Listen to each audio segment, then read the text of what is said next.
Welcome to கனகாஸ் kitchen. இன்னைக்கு நம்ம கிச்சனில் காரசாரமான 1 கிலோ அளவில் நண்டு கிரேவி பண்ண போகிறோம். எப்படி பண்ணுறதுன்னு பார்க்கலாம். அதுக்கு முன்னாடி பக்கத்தில் இருக்க பெல் பட்டனை ப்ரெஸ் பண்ணுங்கள். அப்போ தான் நான் போடுற ஒவ்வொரு வீடியோவும் நோட்டிஃபிகேஷனில் வந்து சேரும்.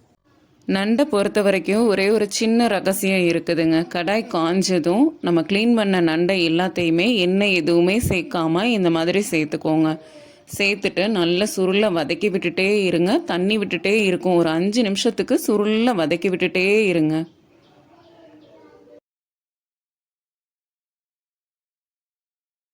நல்லா சுருளை வதக்கும் போது நண்டோட சதப்பகுதியெல்லாம் தண்ணியெல்லாம் இஞ்சி ஒரு மாதிரி திக்காக ஆரம்பிச்சிருங்க. பாருங்கள், இந்த மாதிரி இருக்கும். நம்ம மசாலாவில் சேர்க்கும் போது எடுத்து சாப்பிட நல்லா இருக்கும். அப்படியே சேர்த்தோன்னா சலசலன்னு இருக்கும். இந்த மாதிரி வதக்கிட்டு சேர்த்தோன்னா நல்லா எடுத்து சாப்பிட்றதுக்கும் நல்லா இருக்கும். வதக்காமல் சேர்த்தோன்னா ஓடு துண்டா சத துண்டா பிரிய ஆரம்பிச்சிரும் மசாலாவில். அதனால நம்ம வதக்கிட்டு இந்த மாதிரி சேர்த்தோன்னா நண்டு சாப்பிட்றதுக்கு சூப்பராக இருக்கும். 1 கிலோ அளவு நண்டுக்கு 200 கிராம் ஆச்சு எடுத்துக்கிறோனுங்க சின்ன வெங்காயம். அதுக்கு குறைச்சி எடுத்துக்கிறாதீங்க. ஒரு கைப்பிடி அளவு பூண்டு, 3 தக்காளி இந்த சைஸில் எடுத்திருக்கேன். இதை எல்லாத்தையும் கட் பண்ணி வச்சுக்கிறலாம். இதை தனியாக நம்ம இப்போ எண்ணெய் ஊற்றி தான் வதக்க போகிறோம். இது தாளிக்கிறதுக்காக எடுத்திருக்கேன். ஒரு 7 சின்ன வெங்காயம் இந்த சைஸில், ஒரு தக்காளியும், மல்லித்தூள் 1 ஸ்பூன், மிளகாய்த்தூள் 2 ஸ்பூன், குழம்பு மசாலா ஒரு 5 ஸ்பூன் எடுத்திருக்கேங்க. 1.5 ஸ்பூன் மிளகு எடுத்திருக்கேன். சீரகம் 1 ஸ்பூன். பாத்திரம் சூடானதும் 1.5 ஸ்பூன் மிளகு சேர்த்துக்கிறலாங்க. மிளகு வெடிக்கிற சவுண்டு கேட்கக்கூடாது. அதுக்கு முன்னாடியே கொஞ்சம் வாசம் வரும். அந்தளவு வறுத்தா போதும். வெடிக்க விட்டுட்டா கசப்பு தெரியும். அதனால வாசம் வர்ற அளவுக்கு வறுத்தா போதும். 1 ஸ்பூன் சீரகம் சேர்த்துக்கிறலாம். இப்போ ரெண்டையும் ஒன்று போல் வறுத்துக்கிறலாங்க. சீரகம் நல்லா பொரிய ஆரம்பிக்கும். அந்த ஸ்டேஜில் ரெண்டையும் மிக்சி ஜாரில் எடுத்துக்கிறலாம். 2 ஸ்பூன் அளவுக்கு எண்ணெய் சேர்த்துக்கோங்க.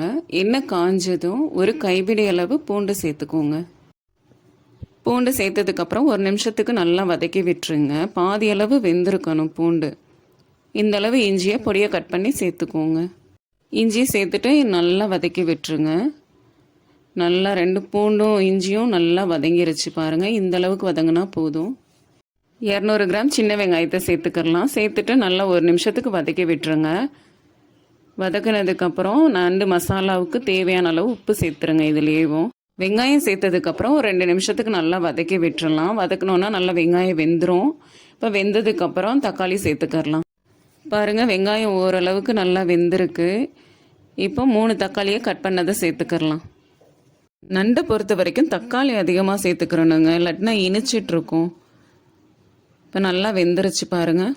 வறுத்த மிளகு சீரகத்தோட இதையும் சேர்த்து குறகரப்பாக அரைச்சி எடுத்துக்கோங்க. 4 ஸ்பூன் எண்ணெய் சேர்த்துக்கோங்க. எண்ணெய் காஞ்சதும் ஒரு 1/4 ஸ்பூன் சோம்பு சேர்த்துக்கோங்க. இப்போ சோம்பு பொரிய ஆரம்பிச்சிருச்சு. 7 சின்ன வெங்காயத்தை கட் பண்ணதை சேர்த்துக்கலாம். வெங்காயம் பொன்னிறமாக வர அளவுக்கு வதக்கி விட்டுருங்க. இந்த அளவுக்கு வதங்கியிருக்கணும். இப்போ கட் பண்ண ஒரு தக்காளியை சேர்த்துக்கோங்க. தக்காளி வெங்காயம் எல்லாம் நல்லா வதங்கினதுக்கப்புறம் 1 ஸ்பூன் மல்லித்தூள், 2.5 ஸ்பூன் மிளகாய்த்தூள், 5 ஸ்பூன் குழம்பு மசாலா சேர்த்துக்கலாம். இப்போ லைட்டாக வதக்கி விட்டுருங்க. மசாலா வதக்கும்போது ட்ரையாக தாங்க இருக்கும். தேவைப்பட்டால் ஒரு 2 ஸ்பூன் எண்ணெய் சேர்த்துக்கோங்க. அப்படி ரொம்ப வதக்கும்போது ரொம்ப ட்ரையாக இருந்ததுன்னா நீங்கள் எண்ணெய் சேர்த்துக்கலாம். இப்போ நண்டு எல்லாத்தையுமே சேர்த்துக்குருவோம். நண்டை வதக்கும்போது சுருளை வதக்குவோம் இல்லையா, அப்போ வதக்கும்போது லைட்டாக தண்ணி விட தான் செய்யும். பாருங்கள், தண்ணி விட்டுரும் லைட்டாக. நண்டுலேருந்து கொஞ்சம் தண்ணி விட ஆரம்பிச்சிருச்சு. இந்த அளவுக்கு சுருள் அப்படி வதக்கி எடுத்துக்கோங்க. இந்த ஸ்டேஜில் அரைச்ச வெங்காயத்தை சேர்த்துக்கோங்க. குறப்பாக அரைச்சோம் இல்லையா, அந்த வெங்காயத்தை தான் இப்போ நான் சேர்த்துக்கிறேன். இந்த அளவு டம்ளரில் 1 டம்ளர் தண்ணி சேர்த்துக்கோங்க. சேர்த்ததுக்கப்புறம் தண்ணி ஒரு மாதிரி திக்காக இருந்ததுன்னா, கிரேவி திக்காக இருந்ததுன்னா இன்னொரு டம்ளர் தண்ணி சேர்த்துக்கிறலாம். நல்லா கிளறி விடுங்க. தண்ணி சேர்த்ததுக்கப்புறம் ரொம்ப திக்காக தாங்க இருக்குது. அதனால் இன்னும் 1 டம்ளர் தண்ணி சேர்த்துக்கலாம். நான் 3/4 டம்ளர் தான் சேர்க்குறேன். இடையில தண்ணி தேவைப்பட்டதுன்னா நான் 1/4 டம்ளர் சேர்த்துப்பேன். நீங்கள் 1 டம்ளரே சேர்த்துக்கோங்க. கிளறி விடுங்க.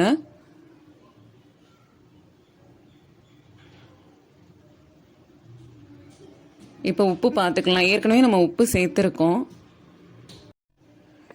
உப்பு பத்தலை, உப்பு கொஞ்சம் சேர்த்துக்கலாம். சேர்த்ததுக்கப்புறம் நல்லா கிளறி விட்டாச்சு. இப்போ அடுப்பை நல்லா ஹையில் வச்சிடலாங்க. ஹையில் வைக்கவும் நல்லா கொதிக்க ஆரம்பிச்சிரும். கொதிக்க ஆரம்பிச்சிருச்சு. இப்போ அடுப்பை ஃபுல் சிம்மில் வச்சுட்டு 10 நிமிஷத்துக்கு தட்டு போட்டு மூடி வச்சிடலாம். தட்டு போட்டு மூடி 10 நிமிஷம் ஆயிடுச்சு. இப்போ திறந்து பார்த்துடலாம்.